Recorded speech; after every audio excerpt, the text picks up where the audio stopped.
like a lot of these things are like we were just talking about, and I don't know if this is exactly related, but you were just talking about Bill Huang. Yeah. And I just remember reading a few months ago about Bill Huang in a very positive light, how the media was covering what he was doing Oh, we should financially. explain roughly who is Bill Huang.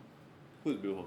Bill Huang is a investor who manages this thing called Bill Huang is a hedge fund minister.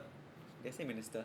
Minister, yeah, you said minister. Yeah, Bill Huang is a hedge fund manager who managed this thing called Archegos, is it? Archegos, yes. Archegos Capital that recently lost 20 billion in funds over the span of how long does it say? A few days, a few weeks, a few months. Very short amount of time. Very short amount of time.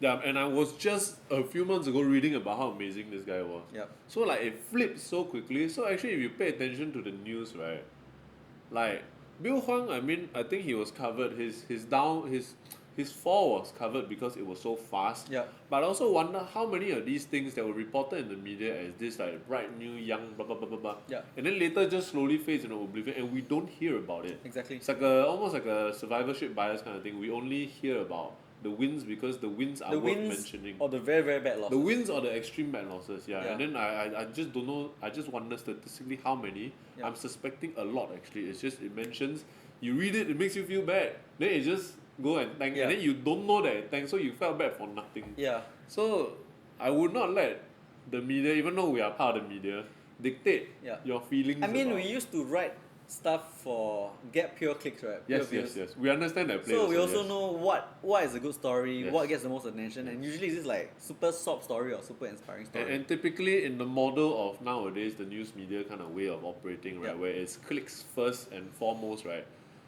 you don't think so much about the back end of things. You don't think, hey, I'm writing this now, I'm hyping this up. Yeah. Everybody's talking about this. What will this become in 5 months? And whether I should bear that into consideration and write that in my article. Yeah. So like we need to be super aware of that and not let that get us down, because a lot of times it gets down, then like we don't even know what happens to it. So it lets it's like you might let something affect you for a very badly informed reason. Like you didn't think about it and actually this thing didn't do well. But you let it make you feel like shit. For what? Exactly. Right.